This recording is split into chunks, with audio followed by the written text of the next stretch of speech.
ಮುಗಿಯದ ಬಂಧನ ಭಾಗ 60. ಮಾಯಾ ಬೊಟಿಕ್ ಎಂಬುದು ಮೆನ್ಷನ್ ಕುಟುಂಬದ ಒಡೆತನದ ಅತ್ಯಂತ ಪ್ರಸಿದ್ಧ ಹಾಗೂ ಪ್ರತಿಷ್ಠಿತ ಫ್ಯಾಷನ್ ಹಾಗೂ ಒಂದು ಸಂಸ್ಥೆ ಕೂಡ ಆಗಿತ್ತು. ಮೆನನ್ ಕುಟುಂಬವು ಮರ್ಮಾ ಕುಟುಂಬಕ್ಕೆ ತೀರಾ ಆಪ್ತವಾಗಿತ್ತು. ಸಂಜೆಯ ವಿಶೇಷವಾದ ಈವ್ನಿಂಗ್ ಗೌನ್ಸ್ ಮತ್ತು ಐಷಾರಾಮಿ ಶೂಟ್ಗಳನ್ನು ವಿನ್ಯಾಸಗೊಳಿಸುವಲ್ಲಿ ಅವರ ಅಪಾರ ನೈಪುಣ್ಯತೆಯನ್ನು ಹೊಂದಿರುವಂತಹ ಫೇಮಸ್ ಡಿಸೈನರ್ಸ್ ಕೂಡ. ಇದು ಪೀಳಿಗೆಯಿಂದ ಪೀಳಿಗೆಗೆ ರವಾನಿಸಲ್ಪಟ್ಟ ಅತ್ಯಂತ ಬೆಲೆಬಾಳುವ ವ್ಯವಹಾರ ಕೂಡ ಆಗಿತ್ತು. ಅವರ ಉತ್ಪನ್ನಗಳು ತೀರಾ ದುಬಾರಿಯಾಗಿದ್ದರೂ ಚೆನ್ನೈನ ಅತ್ಯುನ್ನತ ಮೇಲ್ವರ್ಗದ ಶ್ರೀಮಂತರಲ್ಲಿ ಅವುಗಳಿಗೆ ವಿಪರೀತವಾದ ಬೇಡಿಕೆ ಕೂಡ ಇತ್ತು. ಮೆನನ್ ಕುಟುಂಬದ ಯುವ ಪೀಳಿಗೆ ಸೇರಿದಂತೆ ಪ್ರತಿಯೊಬ್ಬರೂ ಕೂಡ ಫ್ಯಾಷನ್ ಡಿಸೈನಿಂಗ್ ಕ್ಷೇತ್ರದಲ್ಲಿ ಪ್ರವರ್ತಕರಾಗಿದ್ದರು. ಚೆನ್ನೈನ ಯಾವುದೇ ದೊಡ್ಡ ಕಾರ್ಯಕ್ರಮಕ್ಕೂ ಮುನ್ನ ವರ್ಮಾ ಕುಟುಂಬವು ಮಾಯಾ ಬೊಟಿಕ್ನಲ್ಲೇ ತಮ್ಮ ವಿಶೇಷವಾದ ಬಟ್ಟೆಗಳನ್ನು ಸಿದ್ಧಪಡಿಸ್ಕೊಳ್ಳುವಂಥದ್ದು, ರೆಡಿ ಆಗುವಂಥದ್ದು ಅಲ್ಲಿ ವಾಡಿಕೆಯಾಗಿ ಬಂದೇ ಬಿಟ್ಟಿತ್ತು. ಹಾಗಾಗಿ ಗಾಯತ್ರಿ ಮಾಯಾ ಬೊಟಿಕ್ನಲ್ಲಿದ್ದಾಳೆ ಅಂತ ಹೇಳಿದಾಗ ಸುಹಾಸ್ಗೆ ಯಾವುದೇ ಆಶ್ಚರ್ಯ ಕೂಡ ಆಗಲಿಲ್ಲ. ಸುಹಾಸ್ ತನ್ನ ಐಷಾರಾಮಿ ಕಾರ್ನಲ್ಲಿ ಬೊಟಿಕನ್ನು ತಲುಪ್ತಾ ಇದ್ದ ಹಾಗೆಯೇ ಮಾಯಾ ಬೊಟಿಕ್ನ ಮ್ಯಾನೇಜರ್ ಬಂದು ತಕ್ಷಣವೇ ಓಡೋಡಿ ಬರ್ತಾರೆ. ಅತ್ಯಂತ ಗೌರವದಿಂದ ಅವನನ್ನು ಒಳಗೆ ಬರೋಕ್ಕೆ ಸ್ವಾಗತ ಮಾಡ್ತಾರೆ. ಆ ಹೊತ್ತಿಗಾಗಲೇ ಗಾಯತ್ರಿ ದೇವಿಯವರು ಸಂಪೂರ್ಣವಾಗಿ ಸಿದ್ಧರಾಗಿದ್ದರು. ಆದರೆ ಸುಹಾಸ್ ಒಳಗೆ ಬರುವುದನ್ನು ಕಂಡು ಅವಳು ಹೊರಡದೆ ಅಲ್ಲೇ ಆಸನದಲ್ಲೇ ಕುಳಿತುಕೊಂಡೇ ಇದ್ದಾಳೆ. ಇನ್ನು ವೇಟಿಂಗ್ ಲಿಸ್ಟ್ ಅವಳೆಲ್ಲ ಕಂಡ ಸುಹಾಸ್ ಕುಳಿತುಕೊಳ್ಳಿ ಅಂತ ಹೇಳ್ತಾನೆ. ನಂತರ ಕೊಂಚ ಗೊಂದಲಕ್ಕೊಳಗಾಗಿ, ಅಮ್ಮ ನೀವಿನ್ನು ಹೊರಡಲು ಸಿದ್ಧವಾಗಿಲ್ವೇ? ಈಗಲೇ ಪಾರ್ಟಿಗೆ ತಡ ಆಗ್ತಿದೆ ಅಮ್ಮ ಅಂತ ಹೇಳ್ತಾನೆ. ಅದಕ್ಕೆ ಪ್ರತಿಕ್ರಿಯೆಯಾಗಿ ಗಾಯತ್ರಿ ತನ್ನ ಗಲ್ಲವನ್ನು ಎತ್ತಿ ಪಕ್ಕದಲ್ಲಿದ್ದ ಬಟ್ಟೆ ಬದಲಾಯಿಸೋ ಪ್ರತ್ಯೇಕ ಕೊಠಡಿಯ ಅಂದರೆ ಒಂದು ಡ್ರೆಸ್ಸಿಂಗ್ ರೂಮ್ ಕಡೆಗೆ ಸನ್ನೆ ಮಾಡ್ತಾ ಏನೋ ಹೇಳೋಕೆ ಪ್ರಯತ್ನ ಪಡ್ತಿದ್ದಾಳೆ. ಕಾವ್ಯಾಳಿಗೋಸ್ಕರ ಕಾಯಿ ಸುಹಾಸ್, ಅವಳು ಒಳಗೆ ಸಿದ್ಧವಾಗ್ತಾ ಇದ್ದಾಳೆ. ಆ ಮಾತನ್ನು ಕೇಳಿದ ತಕ್ಷಣವೇ ಸುಹಾಸ್ ತನ್ನ ಉಬ್ಬುಗಳನ್ನು ಕಠಿಣವಾಗಿ ಸುಕ್ಕುಗಟ್ಟಿಸ್ಕೊಳ್ತಾ ಇದ್ದಾನೆ. ತಾಯಿ ಗಾಯತ್ರಿ ದೇವಿ ಇದನ್ನು ಉದ್ದೇಶಪೂರ್ವಕವಾಗಿ ಪ್ಲಾನ್ ಆಗಿ ಮಾಡಿ ನನಗೆ ಈ ಥರ ಮಾಡ್ತಾ ಇದ್ದಾರೆ ಅಲ್ವೇ ಎಂಬ ಕಟು ಸತ್ಯ ಸುಹಾಸ್ಗೆ ತುಂಬ ಸ್ಪಷ್ಟವಾಗಿ ಅರ್ಥ ಆಯಿತು. ಸ್ವಲ್ಪ ಹೊತ್ತಿನ ನಂತರ ಆರತಿ ಬಟ್ಟೆ ಬದಲಾಯಿಸುವಂತಹ ಆಕರ್ಷಕ ಕೋಣೆಯಿಂದ ಹೊರಬರ್ತಾಳೆ. ತುಂಬ ಚೆನ್ನಾಗಿದೆ, ಇದನ್ನೇ ತೆಗೆದುಕೊಳ್ಳೋಣ. ಗಾಯತ್ರಿ ಅವಳು ಧರಿಸಿದ್ದಂಥ ಉಡುಪನ್ನು ನೋಡಿದ ನಂತರ ಸಂಪೂರ್ಣ ತೃಪ್ತಿಯಿಂದ ತಲೆಯಾಡಿಸ್ತಾಳೆ. ತನ್ನ ಮುಖದಲ್ಲಿ ಗೆಲುವಿನ ಮುಗುಳ್ನಗೆಯನ್ನು ಬೀರುತ್ತಾ ಆರತಿ ಸುಹಾಸ್ ಕಡೆಗೆ ತಿರುಗಿ ನೋಡ್ತಾಳೆ. ಸುಹಾಸ್, ನೀನು ಬಂದಿದೆಯಾ? Thank you so much. Suhas ಯಾವುದೇ ಭಾವನೆಗಳು ಇಲ್ಲದೆ ತಣ್ಣನೆಯ ಮುಖದಿಂದ ತಲೆಯಾಡಿಸ್ತಾ ಇದ್ದಾನೆ. ಅವನಿಗಂತೂ ಈ ಕಡೆ ಅವಳಿಗೆ ಬೈಯೋಕ್ಕೂ ಆಗಲ್ಲ, ಈ ಕಡೆ ಪ್ರೀತಿಯಿಂದನೂ ನೋಡೋಕ್ಕಾಗಲ್ಲ, ಮಧ್ಯದಲ್ಲಿದ್ದಾನೆ. ಆ ಕಾವ್ಯ ಅವನಲ್ಲಿದ್ದ ಆಸಕ್ತಿಯ ಕೊರತೆಯನ್ನು ಗಮನಿಸಿದ ಹಾಗೆಯೇ ನಟಿಸ್ತಾಳೆ. ನಗುತ್ತಾ, ಅತ್ತೆಯವರೇ ಅಂದರೆ ಶ್ರೀಮತಿ ವರ್ಮಾ, ನನ್ನ ಉಡುಪನ್ನು ಆಯ್ಕೆ ಮಾಡಲು ನನ್ನ ಇಲ್ಲಿಗೆ ಕರೆತಂದರು. ನನ್ನ ಈ ಡ್ರೆಸ್ ಹೇಗಿದೆ ಸುಹಾಸ್? ಚೆನ್ನಾಗಿದೆಯಾ? ನಿನಗಿಷ್ಟ ಆಯಿತಾ ಅಂತ ಕೇಳುತ್ತಾ ತನ್ನ ಉಡುಪನ್ನು ಪ್ರದರ್ಶಿಸಲು ಒಮ್ಮೆ ಬಳಕುತ್ತಾ ತಿರುಗಿದ್ಲು. ಗಾಯತ್ರಿ ತನಗೆ ತಿಳಿಸದೆ ಈ ರೀತಿ ಸೂಕ್ಷ್ಮವಾಗಿ ಆರತಿಯನ್ನು ಕರೆತಂದ ವಿಧಾನ ಸುಹಾಸ್ಗೆ ತೀರ ಕಿರಿಕಿರಿಯನ್ನು ಉಂಟು ಮಾಡಿತು. ಅವನು ಮೇಲ್ನೋಟಕ್ಕೆ ತಲೆಯಾಡಿಸಿ ಕೇವಲ ಹಾಂ ಅಂತ ತಣ್ಣಗೆ ಉತ್ತರಿಸ್ತಾನೆ.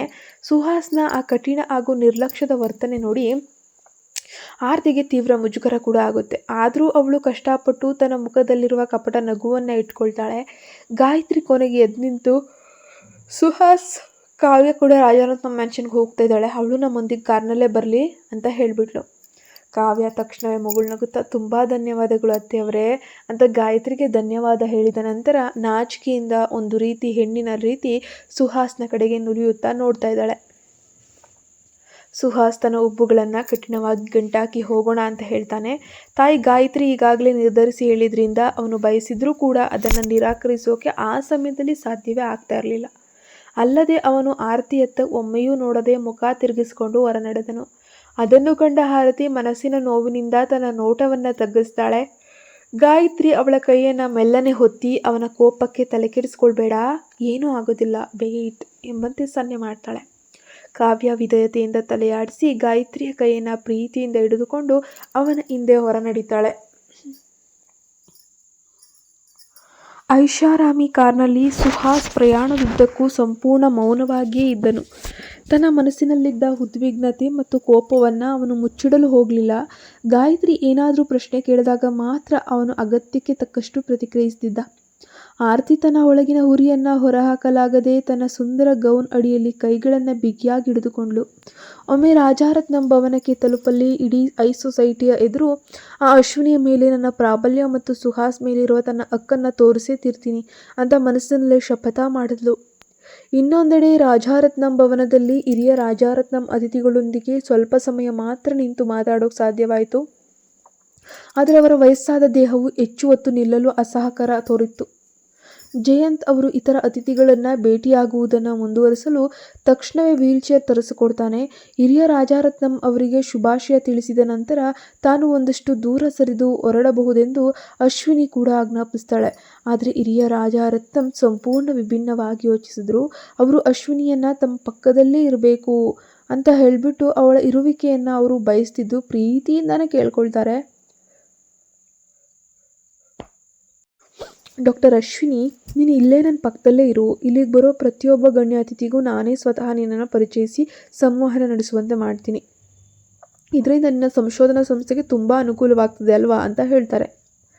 ಜಯಂತ್ ಕೂಡ ಅಶ್ವಿನಿಯ ಅಜ್ಜನ ಬಳಿ ಇರಬೇಕಂತ ಬಯಸ್ತಾನೆ. ರಾಜಾರತ್ನಂ ಕುಟುಂಬದ ಈ ಅಪಾರ ಪ್ರೀತಿ ಗೌರವ ಮುಂದೆ ಅಶ್ವಿನಿಗೆ ಹಿರಿಯ ರಾಜಾರತ್ನಂ ಅವರ ಪಕ್ಕದಲ್ಲೇ ನಿಲ್ಲುವುದನ್ನು ಬಿಟ್ಟು ಬೇರೆ ಆಪ್ಷನ್ನೇ ಕಾಣಲಿಲ್ಲ.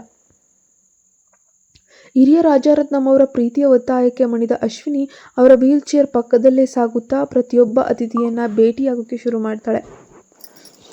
ಆಗ ಜಯಂತ್ ಅವರ ತಾಯಿ ಹೇಮಲತಾ ನಗುತ್ತಾ, ನೀವೇನಾ ಡಾಕ್ಟರ್ ಅಶ್ವಿನಿ, ನೀವು ಇತ್ತೀಚೆಗಷ್ಟೇ ನಿಮ್ಮ ಬಗ್ಗೆ ತುಂಬ ಕೇಳ್ತಿದ್ದೆ.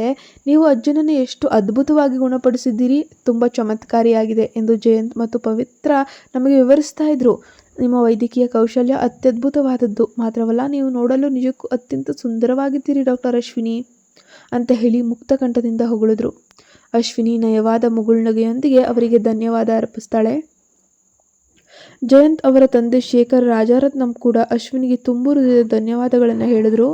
ಕಳೆದ ಕೆಲವು ವರ್ಷಗಳಿಂದ ನನ್ನ ತಂದೆಯ ಅನಾರೋಗ್ಯವನ್ನು ಗುಣಪಡಿಸೋಕೆ ನಾವು ಪ್ರಪಂಚದಾದ್ಯಂತ ಲೆಕ್ಕವಿಲ್ಲದಷ್ಟು ವೈದ್ಯರನ್ನು ಸಂಪರ್ಕಿಸಿದ್ದೇವೆ. ಆದರೆ ನಿಮ್ಮಂತೆ ಯಾರೂ ಅವರನ್ನು ಗುಣಪಡಿಸಲು ಸಾಧ್ಯವೇ ಆಗಲಿಲ್ಲ. ನಿಮಗೆ ಅನಂತ ಧನ್ಯವಾದಗಳು. ಇಂದಿನಿಂದ ನಿಮಗೆ ಯಾವುದೇ ಸಹಾಯ ಅಥವಾ ಬೆಂಬಲ ಬೇಕಿದ್ರೂ ರಾಜಾರತ್ನಂ ಕುಟುಂಬವನ್ನು ಕೇಳಲು ಸ್ವಲ್ಪವೂ ಹಿಂಜರಿಯಬೇಡಿ ಅಂತ ಹೇಳ್ತಾರೆ. ಅದನ್ನು ಕೇಳಿದ ಅಶ್ವಿನಿ ಈ ಸಹಾಯದ ಆಫರನ್ನು ಅತ್ಯಂತ ನಯವಾಗಿ ನಿರಾಕರಿಸಲು ಬಯಸಿದ್ಲು. ಆದರೆ ಹಿರಿಯ ರಾಜಾರತ್ನಂ ತಕ್ಷಣವೇ ಮಧ್ಯಪ್ರವೇಶಿಸಿ, ಖಂಡಿತ ಶೇಖರ್, ಡಾಕ್ಟರ್ ಅಶ್ವಿನಿ ಭವಿಷ್ಯದಲ್ಲೂ ನನ್ನ ಆರೋಗ್ಯದ ಜವಾಬ್ದಾರಿಯನ್ನು ವಹಿಸಿಕೊಳ್ಳಬೇಕಾಗ್ತದೆ. ಹಾಗಾಗಿ ಅವರು ನಮ್ಮ ಕುಟುಂಬದವರೇ ಆಗಿರ್ತಾರೆ ಎಂದರು. ಅಶ್ವಿನಿ ಶಾಂತಳಾಗಿ ನಗುತ್ತಾ ತನ್ನ ತುಟಿಗಳನ್ನು ಮೆಲ್ಲನೆ ಬಿಗಿದುಕೊಂಡ್ರು. ಇನ್ನೊಂದೆಡೆ ತನ್ನ ಹೆತ್ತವರು ಅಶ್ವಿನಿಯನ್ನು ಆ ರೀತಿ ಆಕಾಶಕ್ಕೆತ್ತಿ ಹೊಗಳ್ತಾ ಇರೋವಂಥದ್ದನ್ನೆಲ್ಲ ಕಾಣ್ತಾ ಇರೋವಂತಹ ಪವಿತ್ರಾಗೆ ನಿಜವಾಗಿಯೂ ತಡೆದುಕೊಳ್ಳಲಾಗದಂಥ ಅಸಹಾಯಕ ಹುರಿ ಪ್ರಾರಂಭವಾಯಿತು. ಅವಳು ಸುಹಾಸ್ ಮತ್ತು ಆರತಿ ಎಲ್ಲಿದ್ದಾರೆ ಎಂದು ಸಭಾಂಗಣದಾದ್ಯಂತ ಕಣ್ಣು ಹಾಯಿಸ್ತಿದ್ಲು. ಅವರಿನ್ನ ಬಂದಿಲ್ಲ ಎಂಬುದನ್ನು ಅರಿತು ನಿರೀಕ್ಷೆಯಿಂದ ಮುಖ್ಯ ಪ್ರವೇಶ ದ್ವಾರದ ಕಡೆಗೆ ಕಾಯುತ್ತಾ ನೋಡತೊಡಗಿದ್ಲು. ಸುಹಾಸ್ ತನ್ನ ನಿಶ್ಚಿತಾರ್ಥ ಮಾಡಿಕೊಂಡ ಆರತಿಯ ಕೈ ಹಿಡಿದು ಒಳಗೆ ಬಂದಾಗ ಆ ಅಶ್ವಿನಿಯ ಮುಖ ಹೇಗಿರ್ತದೆ ಅಂತ ನಾನು ನೋಡಲೇಬೇಕು ಅಂತ ಕಾತರದಿಂದ ಕಾಯ್ತಾ ಇದ್ಲು. ಪವಿತ್ರ ಹೆಚ್ಚು ಸಮಯ ಕಾಯಬೇಕಾಗಿಲ್ಲ. ಕೇವಲ ಕೆಲವು ನಿಮಿಷಗಳಲ್ಲಿ ಸುಹಾಸ್ ರಾಜಾರತ್ನಂ ಮ್ಯಾನ್ಷನ್ನ ವಿಶಾಲವಾದ ಮುಖ್ಯ ಪ್ರವೇಶ ದ್ವಾರದ ಬಳಿ ಪ್ರತ್ಯಕ್ಷನಾಗ್ತಾನೆ. ಅಲ್ಲಿ ನೋಡಿ, ಸುಹಾಸ್ ಬಂದಿದ್ದಾರೆ ಎಂದು ಪವಿತ್ರ ಜೋರಾಗಿ ಕೂಗುತ್ತಾ ಸಭಾಂಗಣದಲ್ಲಿದ್ದ ಎಲ್ಲರ ಗಮನವನ್ನು ಈ ಕಡೆ ಪ್ರವೇಶ ದ್ವಾರದ ಕಡೆಗೆ ಸೆಳೆದ್ಲು. ಈ ಕಡೆ ಅವಳ ಒಂದು ಉದ್ದೇಶ ಕಾವ್ಯ ಮತ್ತು ಅವರಿಬ್ಬರು ಒಟ್ಟಿಗೆ ಬಂದಿರುವಂಥದ್ದನ್ನು ಜನರಿಗೆ ತೋರಿಸೋದು. ಪವಿತ್ರಳ ಮಾತು ಕೇಳ್ತಿದ್ದಂಗೆ ರಾಜಾರತ್ನಂ ಭವನದಲ್ಲಿರೋ ಅತಿಥಿಗಳೆಲ್ಲ ಪ್ರವೇಶದ ಕಡೆ ದೃಷ್ಟಿ ಹಾಯಿಸ್ತಾರೆ. ಅಶ್ವಿನಿ ಕೂಡ ತಿಳಿಯದೆ ಅದೇ ದಿಕ್ಕಿನಲ್ಲಿ ಕಣ್ಣು ಹಾಯಿಸ್ತಾಳೆ. ಸುಹಾಸ್ ಸಂಪೂರ್ಣ ಕಪ್ಪು ಬಟ್ಟದ ರಾಯಲ್ ಸೂಟ್ ಧರಿಸಿದ್ರು. ಆ ಬೆಲೆಬಾಳುವ ಸೂಟ್ ಅವನ ಕಟ್ಟುಮಸ್ತಾದ ಗಂಭೀರ ದೇಹವನ್ನು ಅತ್ಯಂತ ಸುಂದರವಾಗಿ ಎತ್ತಿ ತೋರಿಸ್ತಾ ಇತ್ತು. ಅವನ ತಲೆಯ ಕೂದಲು ಹಿಂದಕ್ಕೆ ನೀಟಾಗಿ ಬಾಚಲ್ಪಟ್ಟಿತ್ತು. ಅವನ ಪರಿಪೂರ್ಣ ಮುಖದ ಲಕ್ಷಣಗಳನ್ನು ಎದ್ದು ಕಾಣುವಂತೆ ಮಾಡಿತ್ತು. ಅದೇ ಸಮಯದಲ್ಲಿ ಅವನ ಹಣೆಯ ಮೇಲೆ ಆಕಸ್ಮಿಕವಾಗಿ ಬಿದ್ದಂತಹ ಕೆಲವೊಂದಷ್ಟು ಕೂದಲಿನ ಎಳೆಗಳು ಅವನ ಗಂಭೀರ ರೂಪಕ್ಕೆ ಮತ್ತಷ್ಟು ತಂಪಾದ ಮೋಹಕ ಕಳೆಯನ್ನು ಕೂಡ ನೀಡ್ತಾ ಇದ್ವು. ಒಟ್ಟಾರೆಯಾಗಿ ಅವನು ತಣ್ಣನೆಯ ಮತ್ತು ಸಂಪೂರ್ಣ ನಿರ್ಲಿಪ್ತ ಭಾವನೆಯಿಂದ ಕಂಗೊಳಿಸ್ತಿದ್ದನು. ಭವನದಲ್ಲಿದ್ದ ಪ್ರತಿಯೊಬ್ಬರ ಕಣ್ಣುಗಳ ಅವನ ಮೇಲೆಯೇ ನೆಟ್ಟಿದ್ವು. ಅವನು ತಕ್ಷಣದ ಹಿಂದೆ ಕಪ್ಪು ಬಣ್ಣದ ಸಂಜೆಯ ಗೌನ್ ಧರಿಸಿ ಆರತಿ ಹೆಜ್ಜೆ ಹಾಕ್ತಿದ್ದಾಳೆ. ಅವಳ ಗುಂಗುರು ಕೂದಲು ಅವಳ ಎದೆಯ ಮೇಲೆ ಬಳುಕುತ್ತಾ ಬಿದ್ದಿತ್ತು. ಅವಳ ಗಾಢ ಕೆಂಪು ಬಣ್ಣದ ತುಟಿಗಳು ಪ್ರತಿಯೊಬ್ಬರ ಗಮನವನ್ನು ಸೆಳೀತಾ ಇದ್ವು. ಅವಳು ಗಾಯತ್ರಿಯ ಕೈಯನ್ನ ಅತ್ಯಂತ ಪ್ರೀತಿಯಿಂದ ಮತ್ತು ಅದೇ ರೀತಿ ಹಕ್ಕಿನಿಂದ ಹಿಡಿದುಕೊಳ್ತಾ ಅವರಿಬ್ಬರು ಅತ್ಯಂತ ಗಂಭೀರತೆಯಿಂದ ಸುಹಾಸ್ನನ್ನ ಹಿಂಬಾಲಿಸ್ತಾ ಹೋಗ್ತಾ ಇದ್ದಾರೆ. ಕಾವ್ಯ ಮತ್ತು ಗಾಯತ್ರಿ ಅತ್ತೆ ಸೊಸೆ ಒಂದೇ ಶೈಲಿಯ ಕಪ್ಪು ಬಣ್ಣದ ಉಡುಪುಗಳನ್ನು ಹಾಗೂ ಅವರ ನಡುವಿನ ಪ್ರೀತಿಯ ನಡವಳಿಕೆಯನ್ನು ಕಾವ್ಯ ವರ್ಮಾ ಕುಟುಂಬದ ಭಾವಿ ಸೊಸೆ ಅನ್ನುವಂಥದ್ದನ್ನು ಸಡಗರದಿಂದ ಇಡೀ ಜಗತ್ತಿಗೆ ಸಾರುವಂತೆ ಇಬ್ಬರೂ ಕೂಡ ತುಂಬ ಚೆನ್ನಾಗಿಯೇ ನಟನೆ ಮಾಡ್ತಾ ಇದ್ರು. ಆ ದೃಶ್ಯವನ್ನು ಕಂಡ ಪವಿತ್ರ ಕುತಂತ್ರದ ಕಣ್ಣುಗಳಿಂದ ಅಶ್ವಿನಿಯ ಕಡೆಗೆ ನೋಡ್ತಾಳೆ. ಆದರೆ ಅಶ್ವಿನಿಯ ಮುಖದಲ್ಲಿದ್ದ ಸಂಪೂರ್ಣ ಭಾವರಹಿತ ಶಾಂತ ಭಾವವನ್ನು ಕಂಡ ಪವಿತ್ರಾಗೆ ತೃಪ್ತಿಯೇ ಆಗಲಿಲ್ಲ. ನಂತರ ಅವಳು ಉದ್ದೇಶಪೂರ್ವಕವಾಗಿಯೇ ತನ್ನ ತಾಯಿ ಹೇಮಲತಾಳ ಕೈ ಹಿಡಿದು, ಅಯ್ಯೋ ಸುಹಾಸ್ ಮತ್ತು ಕಾವ್ಯ ನಿಜಕ್ಕೂ ಎಷ್ಟು ಅದ್ಭುತವಾದ ಜೋಡಿ ಅಲ್ವಾ ಅಮ್ಮ ಅಂತ ಜೋರಾಗಿ ಉದ್ಗರಿಸ್ತಾಳೆ. ಹೇಮಲತಾಗೆ ಪವಿತ್ರ ಏನು ಮಾಡಲು ಹೊರಟಿದ್ದಾಳೆ ಅನ್ನೋ ಕುತಂತ್ರ ತಿಳಿಲೇ ಇಲ್ಲ. ಆದರೆ ವರ್ಮಾ ಕುಟುಂಬಕ್ಕೂ ಕಾವ್ಯ ಕುಟುಂಬಕ್ಕೂ ಇರುವ ದಶಕಗಳ ನಿಕಟ ಬಾಂಧವ್ಯದ ಬಗ್ಗೆ ಅವಳಿಗೆ ಸ್ಪಷ್ಟವಾಗಿ ತಿಳಿದಿತ್ತು. ಇದಲ್ಲದೆ ಕಾವ್ಯ ಯಾವಾಗಲೂ ಸುಹಾಸ್ ಜೊತೆಯಲ್ಲೇ ಕಾಣಿಸ್ಕೊಳ್ತಾನೆ ಇರ್ತಾಳೆ. ಹಾಗಾಗಿ ಅವಳು ಒಪ್ಪಿಗೆ ಸೂಚಿಸುತ್ತಾ, ಹೌದೌದು ಪವಿತ್ರ, ಇಬ್ಬರು ತುಂಬ ಚೆನ್ನಾಗಿ ಕಾಣ್ತಾ ಇದ್ದಾರೆ, ಬಹುಶಃ ಅವರು ಶೀಘ್ರದಲ್ಲೇ ಮದುವೆಯಾಗ್ತಾರೆ ಅನಿಸುತ್ತದೆ ಅಂತಾನೆ ಹೇಳ್ತಾಳೆ. ಆ ಮಾತುಗಳನ್ನು ಕೇಳಿದ ತಕ್ಷಣವೇ ಅಶ್ವಿನಿಯ ಮುಖಭಾವದಲ್ಲಿ ಸಣ್ಣದೊಂದು ಬದಲಾವಣೆ ಅನ್ನೋದು ಕಂಡುಬಂತು. ಆದರೆ ಅವಳು ಕ್ಷಣಾರ್ಧದಲ್ಲೇ ತನ್ನನ್ನು ತನ್ನ ಕಂಟ್ರೋಲ್ಗೆ ಮಾಡಿಕೊಂಡು ಮತ್ತೆ ಅತ್ಯಂತ ಶಾಂತತೆಯಿಂದ ತಲೆ ಎತ್ತಿ ನಾರ್ಮಲ್ ಆಗಿ ನಿಂತ್ಕೊಳ್ತಾಳೆ. ಅಶ್ವಿನಿಯ ಪಕ್ಕದಲ್ಲಿ ನಿಂತಿದ್ದ ಜಯಂತ್ಗೆ ಹಿಂದೆ ಆಸ್ಪತ್ರೆಯಲ್ಲಿ ಅಶ್ವಿನಿ ಮತ್ತು ಆರತಿಯ ನಡುವೆ ನಡೆದಿರುವಂತಹ ಕಟು ಮುಖಾಮುಖಿ, ಆರತಿ ನಡುವೆ ಏನೇನು ನಡೆದಿತ್ತು ಅವನು ಆತಂಕದಿಂದ ಅಶ್ವಿನಿ ಕಡೆಗೆ ನೋಡ್ತಾ ಇದ್ದಾನೆ. ಇಷ್ಟೆಲ್ಲ ನಡೆದಿರುವ ಸಭಾಂಗಣದಲ್ಲಿ ಅವಳು ತೋರಿಸ್ತಾ ಇರುವಂತಹ ಅದ್ಭುತ ಆತ್ಮ ಸಂಯಮ, ಆ ಶಾಂತತೆಯನ್ನು ಕಂಡು ಜಯಂತ್ಗೆ ತೀವ್ರ ಆಶ್ಚರ್ಯ ಆಗುತ್ತೆ. ಇನ್ನೊಂದೆಡೆ ನೆರೆದಿದ್ದ ಇಡೀ ಜನಸಮೂಹದ ಗಮನ ತನ್ನ ಮೇಲೆಯೇ ನೆಟ್ಟಿರುವುದಕ್ಕೆ ಸುಹಾಸ್ಗೆ ತೀವ್ರ ಕಿರಿಕಿರಿ ಕೂಡ ಆಗುತ್ತೆ. ಅವನ ಕಣ್ಣಿನ ನೋಟ ಮತ್ತಷ್ಟು ತಣ್ಣಗಾಯಿತು. ಅವನು ತಕ್ಷಣವೇ ಪಾರ್ಟಿಯ ಮಧ್ಯಭಾಗದ ಕಡೆಗೆ ಹೆಜ್ಜೆ ಹಾಕ್ತಾನೆ. ಹಿರಿಯ ರಾಜಾರತ್ನಂ ಅವರ ಕ್ಷೇಮ ವಿಚಾರಿಸಿ ತಾಯಿ ಮತ್ತು ಕಾವ್ಯ ಬೇರ್ಪಟ್ಟು ದೂರ ಹೋಗಲು ಒಂದು ಸೂಕ್ತವಾದ ನೆಪವನ್ನು ಹುಡುಕ್ಬೇಕಂತ ಅವನು ಕೂಡ ಆ ಕ್ಷಣದಲ್ಲಿ ಬಯಸ್ತಾನೆ. ಹೇಮಲತಾ ಮತ್ತು ಶೇಖರ್ ರಾಜಾರತ್ನಂ ವರ್ಮಾ ಕುಟುಂಬಕ್ಕೆ ತೀವ್ರ ಆಪ್ತರಾಗಿದ್ದರಿಂದ ಅವರು ಅತಿಥಿಗಳನ್ನು ನಗುತ್ತಾ ಎದುರೇಟು ಹೋಗಿ ಸ್ವಾಗತ ಮಾಡ್ತಾ ಇದ್ರು, ಮಾತಾಡಿಸ್ತಾ ಇದ್ರು, ಚಿಟ್ ಚಾಟ್ ಮಾಡ್ತಿದ್ರು. ಹಲೋ ಗಾಯತ್ರಿ, ಹಲೋ ಸುಹಾಸ್, ಬನ್ನಿ ಬನ್ನಿ ಅಂತ ಮಾತಾಡುತ್ತಾ ಇಬ್ಬರು ಗಾಯತ್ರಿಯ ಕಡೆಗೇನೆ ಮುಗುಳ್ನಗ್ತಾ ಹೋಗ್ತಾರೆ. ಗಾಯತ್ರಿ ಪ್ರತಿಯಾಗಿ ಸುಂದರವಾಗಿ ನಗ್ತಾಳೆ. ಅವಳ ಪಕ್ಕದಲ್ಲಿದ್ದಂಥ ಕಾವ್ಯ ರಾಜಾರತ್ನಂ ಕುಟುಂಬದ ಹಿರಿಯರನ್ನು ಅತ್ಯಂತ ಗೌರವದಿಂದ ಸ್ವಾಗತಿಸುತ್ತಿದ್ದಂತೆ ನಾಚಿಕೆಯಿಂದ ಸ್ವಲ್ಪ ಮುಜುಗರಕ್ಕೊಳಗಾದವಳಂತೆ ಒಂದು ರೀತಿ ಏನೋ ಪುಟ್ಟು ಮಗು ಥರ ನಟಿಸೋಕೆ ಶುರು ಮಾಡ್ತಾಳೆ. ನಂತರ ಅವರೆಲ್ಲರೂ ಒಂದೆಡೆ ನಿಂತು ಮಾತನಾಡೋಕೆ ಪ್ರಾರಂಭಿಸಿದಾಗ ಆರತಿ ಸದ್ದಿಲ್ಲದೆ ತನ್ನ ನೋಟವನ್ನು ತಿರುಗಿಸಿದ್ಲು. ಅವಳು ಸದ್ದಿಲ್ಲದೆ ಪ್ರತಿಯೊಂದು ಸಂಭಾಷಣೆಯನ್ನು ಕೂಡ ಕೇಳ್ತಾ ಇದ್ದಾಳೆ. ಈ ಕಡೆ ಅಶ್ವಿನಿಯ ಮುಖಭಾವ ಹೇಗಿದೆ, ಅವಳ ಚರ್ಯೆ ಏನಾಗ್ತಾ ಇದೆ ಅನ್ನೋದನ್ನು ಕೂಡ ಸೂಕ್ಷ್ಮವಾಗಿ ಗಮನಿಸ್ತಾನೆ ಇದ್ದಾಳೆ. ಹಿರಿಯ ರಾಜಾರತ್ನಂ ಇದ್ದ ಆ ಕಡೆಗೆ ಹೆಜ್ಜೆ ಹಾಕ್ತಿದ್ದಾಗೆ ಪರಸ್ಪರ ಮಾತಾಡ್ತಾ ಸಾಗ್ತಾ ಇದ್ರು. ಅವರೆಲ್ಲರೂ ತನ್ನತ್ತಲೇ ಬರುತ್ತಿರುವುದನ್ನು ಕಂಡ ಅಶ್ವಿನಿಗೆ ಮನಸ್ಸಿನಲ್ಲೇ ಸಣ್ಣದೊಂದು ಆತಂಕ. ಅವಳು ತನ್ನ ನೋಟವನ್ನು ತಪ್ಪಿಸಿ ಹಿರಿಯ ರಾಜಾರತ್ನಂ ಅವರಿಗೆ ಗೌರವದಿಂದ ಬೀಳ್ಕೊಟ್ಟು ತಕ್ಷಣವೇ ಅಲ್ಲಿಂದ ಹೊರಟು ಹೋಗಲು ಬಯಸ್ತಾಳೆ. ಅವಳು ಹೆಜ್ಜೆ ಇಡೋಕೆ ಅಂತ ಹೊರಟಿದ್ದಾಗ ಸಭಾಂಗಣದಲ್ಲಿದ್ದ ಕೆಲವೊಂದಷ್ಟು ಮುಖ್ಯ ಅತಿಥಿಗಳು ಅವಳ ಬಳಿಗೆ ಬಂದು ಕ್ಷಮೆ ವಿಚಾರಿಸೋಕೆ ಶುರು ಮಾಡ್ತಾರೆ. ಅಶ್ವಿನಿಗೆ ಅವರೊಂದಿಗೆ ಔಪಚಾರಿಕವಾಗಿ ಮಾತಾಡಿ ಅವರ ಪ್ರಶ್ನೆಗಳಿಗೆ ನಗುತ್ತಲೇ ಉತ್ತರಿಸೋದನ್ನು ಬಿಟ್ಟು ಬೇರೆ ಆಪ್ಷನ್ ಇರಲಿಲ್ಲ, ದಾರಿ ಇರಲಿಲ್ಲ.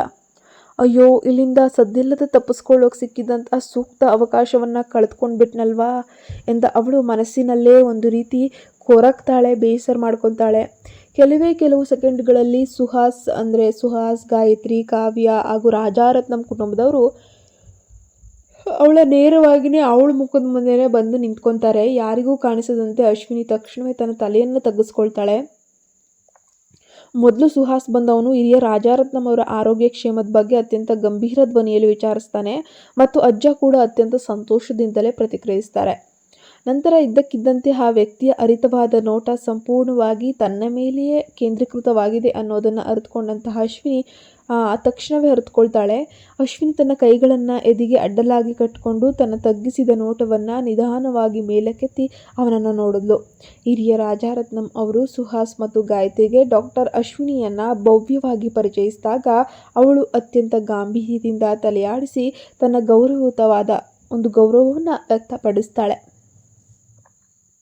ಆ ಕ್ಷಣದಿಂದ ಸುಹಾಸ್ಗೆ ಅವಳ ಮೇಲಿದ್ದಂತಹ ತನ್ನ ಕಣ್ಣುಗಳನ್ನು ಸರಿಸೋಕೆ ಸಾಧ್ಯವೇ ಆಗಲಿಲ್ಲ. ನಿಜವೆಂದರೆ ಹೇಮಲತಾ ಮತ್ತು ಶೇಖರ್ ತನ್ನನ್ನು ಸ್ವಾಗತಿಸಲು ಬಂದ ತಕ್ಷಣವೇ ಸುಹಾಸ್ ಅಲ್ಲಿ ನಿಂತಿದ್ದ ಅಶ್ವಿನಿಯ ಉಪಸ್ಥಿತಿಯನ್ನು ಗಮನಿಸಿ ಬಿಡ್ತಾನೆ. ಹಿರಿಯ ರಾಜಾರತ್ನಂ ಅವರ ಪಕ್ಕದಲ್ಲಿ ನಿಂತಿದ್ದಾಗ ಅವಳು ಅತ್ಯಂತ ಸೊಗಸಾಗಿ ರಾಜಸಿಕವಾಗಿ ಒಂದು ಗಾಂಭೀರ್ಯದಲ್ಲಿ ಕಾಣ್ತಿದ್ರೂ ಮುಖದಲ್ಲಿ ಕೊಂಚ ಆಸಕ್ತಿರಹಿತ ಭಾವನೆ ಅನ್ನೋದು ಎದ್ದು ಕಾಣಿಸ್ತಾ ಇತ್ತು. ಆ ವಿಶೇಷ ಉದ್ದನೆಯ ಬಿಳಿ ಉಡುಪಿನಲ್ಲಿ ವೈಟ್ ಗೌನಲ್ಲಿ ಅವಳು ಸರೋವರದ ಅಂಶದಂತೆ ತೀರಾ ಸುಂದರವಾಗಿ ಮಿನುಗ್ತಾ ಇದ್ಲು. ಅವಳು ತನ್ನ ರೂಪಕ್ಕೆ ಹೆಚ್ಚಿನ ಶ್ರಮ ವಹಿಸದಿದ್ದರೂ ಅವಳಲ್ಲಿದ್ದ ನೈಸರ್ಗಿಕ ಕಳೆ ಮತ್ತು ಆಕರ್ಷಣೆ ಇಡೀ ಸಭಾಂಗಣವನ್ನೇ ಆವರಿಸುವಂತೆ ತನ್ನತ್ತ ಸೆಳೆಯುವಂತೆ ಕಾಣ್ತಾ ಇತ್ತು. ಆದರೆ ಮತ್ತೊಂದೆಡೆ ಸುಹಾಸ್ ಪಾರ್ಟಿಗೆ ಬಂದ ಕ್ಷಣದಿಂದ ಅಶ್ವಿನಿ ಅವನೊಂದಿಗೆ ಕಣ್ಣಿನ ಸಂಪರ್ಕ ಅಂದರೆ ಐ ಕಾಂಟ್ಯಾಕ್ಟನ್ನು ಉದ್ದೇಶಪೂರ್ವಕವಾಗಿಯೇ ತಪ್ಪಿಸ್ತಾ ಇದ್ದಾಳೆ. ಅವಳು ತನ್ನನ್ನು ಎಷ್ಟು ನಿಗೂಢವಾಗಿ ತಪ್ಪಿಸ್ತಿದ್ದಾಳೋ ಸುಹಾಸ್ಗೆ ಅವಳ ಮುಖಭಾವಗಳನ್ನು ಅಷ್ಟೇ ಹತ್ತಿರದಿಂದ ತೀವ್ರವಾಗಿ ಗಮನಿಸಬೇಕು ಅಂತ ಅವನಿಗೆ ಅತಿಯಾಗಿ ಅನ್ನಿಸ್ತಾ ಇತ್ತು. ತನ್ನ ಮಗ ಸುಹಾಸ್ ಪಾರ್ಟಿಯ ಇತರ ವಿಷಯಗಳನ್ನು ಬಿಟ್ಟು ಈ ರೀತಿ ವಿಚಲಿತನಾಗಿರುವುದನ್ನು ಗಾಯತ್ರಿ ತಕ್ಷಣವೇ ಗಮನಿಸ್ತಾಳೆ. ಅವಳು ಸುಹಾಸ್ ಎಲ್ಲಿ ನೋಡ್ತಾ ಇದ್ದಾನೆ, ಏನು ಮಾಡ್ತಾ ಇದ್ದಾನೆ ಅವನ ನೋಟವನ್ನು ಹಿಂಬಾಲಿಸ್ತಾಳೆ. ಗಾಯತ್ರಿಯ ಹರಿತವಾದ ನೋಟ ನೇರವಾಗಿ ಅಶ್ವಿನಿಯ ಮೇಲೆ ಬಿದ್ದಾಗ ಅವಳ ಮುಖ ಕೋಪ ಮತ್ತು ದ್ವೇಷದಿಂದ ತಕ್ಷಣವೇ ಬಿಗಿಯಾಗಿ ಹೋಗಿತ್ತು. ಇನ್ನೇನು ಸ್ಫೋಟಗೊಳ್ಳೋದ್ರಲ್ಲಿತ್ತು. ಅವರನ್ನು ನೋಡಿ ನಯವಾಗಿ ಮುಗುಳ್ನಗಿದ ನಂತರ ಅಶ್ವಿನಿ ಮೌನವಾದ್ಲು. ಹಿರಿಯ ರಾಜಾರತ್ನಂ ಅವಳಿಗೆ ಸದ್ಯಕ್ಕೆ ಅಲ್ಲಿಂದ ಹೊರಡೋಕೆ ಅಂತ ಹೇಳಿ ಅವಕಾಶ ನೀಡಿದ ಕಾರಣ ಅವಳು ಅವರ ಪಕ್ಕದಲ್ಲಿ ನಿಂತು ಅವರೆಲ್ಲರ ಮಾತುಗಳನ್ನು ಅದನ್ನು ಕೇಳಿಸ್ಕೊಳ್ಳೇಬೇಕಾಗಿರುವಂಥ ಕೆಟ್ಟ ಅನಿವಾರ್ಯತೆ. ಗಾಯತ್ರಿ ಅಶ್ವಿನಿಯ ಕಡೆಯಿಂದ ತಕ್ಷಣವೇ ತನ್ನ ನೋಟವನ್ನು ಹಿಂತೆಗೆದುಕೊಂಡು ಹಿರಿಯ ರಾಜಾರತ್ನಂ ಅವರನ್ನು ಕಳವಳ ಮತ್ತು ಪ್ರೀತಿಯಿಂದ ನೋಡ್ತಾ ಇದ್ಲು. ರಾಜಾರತ್ನಂ ಕುಟುಂಬಕ್ಕೆ ಇದು ನಿಜಕ್ಕೂ ಒಳ್ಳೆಯ ಸಮಯ. ನೀವು ಈಗ ಸಂಪೂರ್ಣ ಗುಣಮುಖರಾಗಿ ಚೆನ್ನಾಗಿದ್ದೀರಲ್ವೇ? ಅದೇ ನಮಗೆಲ್ಲ ಸಂತೋಷ ಅಂತ ಹೇಳ್ತಾಳೆ. ಹಿರಿಯ ರಾಜಾರತ್ನಂ ಮುಗುಳ್ನಕ್ಕೂ ತಲೆಯಾಡಿಸಿ ನಂತರ ಅಶ್ವಿನಿಯ ಕಡೆಗೆ ಪ್ರೀತಿಯಿಂದ ತಿರುಗಿದ್ರು. ಈ ಎಲ್ಲ ಕೀರ್ತಿಯು ನಮ್ಮ ಡಾಕ್ಟರ್ ಅಶ್ವಿನಿಗೆ ಸಲ್ಲಬೇಕು ಗಾಯತ್ರಿ. ಇವರು ಇಲ್ಲದಿದ್ದರೆ ನಾನು ಇಂದಿಗೂ ಆ ಹಾಸಿಗೆ ಮೇಲೆ ಒಬ್ಬ ರೋಗಿಯ ಹಾಗೆಯೇ ಮಲಗಿರ್ತಿದ್ದೆ ಅಂತ ಕಾಣುತ್ತೆ ಅಂತ ಹೇಳ್ತಾರೆ. ಆ ಮಾತುಗಳು ಬಿದ್ದ ತಕ್ಷಣವೇ ಅಲ್ಲಿದ್ದ ಪ್ರತಿಯೊಬ್ಬರೂ ಅಶ್ವಿನಿಯ ಕಡೆಗೆ ವಿಸ್ಮಯದಿಂದ ನೋಡೋಕೆ ಶುರು ಮಾಡ್ತಾರೆ. ತಕ್ಷಣವೇ ಜಯಂತ್ ಅವರ ತಾಯಿ ಹೇಮಲತಾ ಮಧ್ಯಪ್ರವೇಶಿಸಿ, ಅದು ನಿಜ ಗಾಯತ್ರಿ, ಡಾಕ್ಟರ್ ಅಶ್ವಿನಿ ಇದ್ದಾರಲ್ಲ, ರಾಜಾರತ್ನಂ ಅಷ್ಟೇ ಅಲ್ಲ, ನಮ್ಮ ಇಡೀ ಕುಟುಂಬದ ನೆಮ್ಮದಿಯನ್ನು ಕಾಯ್ದಿದ್ದಾರೆ. ಅವರಿಗೆ ಇನ್ನೊಂದು ಪುನರುಜ್ಜೀವನ ನೀಡಿದ್ದಾರೆ. ಆ ಕೆಲವೇ ಮಾತುಗಳಿಂದ ಗಾಯತ್ರಿ ಮತ್ತು ಇಡೀ ಸಭಾಂಗಣದ ಗಮನವನ್ನು ಮತ್ತೆ ಅಶ್ವಿನಿಯ ಕಡೆಗೆ ತಿರುಗಿಸಿದ್ರು. ಅಶ್ವಿನಿ ತನ್ನ ಉಬ್ಬುಗಳನ್ನು ಕೊಂಚ ಸುಗ್ಗಿಡಿಸಿ ನಯವಾಗಿ ಮುಗುಳ್ನಕ್ಕಿದ್ಲು. ನೀವು ಹಾಗೆಲ್ಲ ಹೇಳಬಾರ್ದು ಹೇಮಲತಾ ಮೇಡಮ್. ನಾನು ಒಬ್ಬ ವೈದ್ಯೆಯಾಗಿ ನನ್ನ ಕರ್ತವ್ಯವನ್ನಷ್ಟೇ ಮಾತ್ರ ಮಾಡಿದೆ. ಹಿರಿಯ ರಾಜಾರತ್ನಂ ಅವರು ಸಂಪೂರ್ಣ ಚೇತರಿಸಿಕೊಂಡು ಇಂದು ನಡೆದಾಡುತ್ತಿರುವುದು ನನಗೆ ತಂದಿಟ್ಟ ಸಂತೋಷ ದೊಡ್ಡದು ಅಂತ ಹೇಳ್ತಾಳೆ. ಅವಳ ಈ ಅಪಾರ ವಿನಮ್ರತೆಯಿಂದ ಕಂಡ ಹಿರಿಯ ರಾಜಾರತ್ನಂ ಅವರಿಗೆ ಅವರ ಮೇಲಿದ್ದಂತಹ ಗೌರವ ವಾತ್ಸಲ್ಯ ಮತ್ತಷ್ಟು ಮಗದಷ್ಟು ಹೆಚ್ಚಾಯಿತು. ಅಶ್ವಿನಿಯ ಬಗ್ಗೆ ಹಿರಿಯರಿಗಿದ್ದಂತಹ ಆ ವಿಶೇಷ ಪ್ರೀತಿಯನ್ನು ಕಂಡ ಗಾಯತ್ರಿಯ ಮುಖ ತಕ್ಷಣವೇ ಕಪ್ಪಾಗಿ ಕೆಳಗುಂದಿತ್ತು. ಆದರೂ ಕಷ್ಟಪಟ್ಟು ತನ್ನ ಕಪಟ ನಗುವನ್ನು ಉಳಿಸ್ಕೊಂಡು ವ್ಯಂಗ್ಯವಾಗಿ ಹೇಳಿದ್ಲು, ಈ ಚಿಕ್ಕ ವಯಸ್ಸಿನಲ್ಲೇ ಈ ವೈದ್ಯೆಗೆ ಎಷ್ಟೊಂದು ಕೌಶಲ್ಯವಿದೆ ನೋಡಿ. ನಾವು ನಮ್ಮ ಕುಟುಂಬದ ದೇಶದ ಪ್ರಸಿದ್ಧ ವೈದ್ಯರನ್ನೆಲ್ಲ ಹುಡುಕಾಡಿದ್ವಿ, ಆದರೆ ಯಾರಿಂದಲೂ ಸಹಾಯ ಮಾಡೋಕ್ಕೆ ಸಾಧ್ಯವೇ ಆಗಿರಲಿಲ್ಲ ಅಲ್ವೇ? ನಿಜಕ್ಕೂ ಇದು ಆಶ್ಚರ್ಯವೇ ಸರಿ ಅಂತ ಹೇಳ್ತಾಳೆ. ಕತೆ ಮುಂದುವರಿಯುತ್ತೆ. ನೀವು ನಮ್ಮ ಚಾನಲ್ಗೆ ಸಬ್ಸ್ಕ್ರೈಬ್ ಆಗಿಲ್ಲ ಅಂದರೆ ಈ ಕೂಡಲೇ ಸಬ್ಸ್ಕ್ರೈಬ್ ಆಗಿ.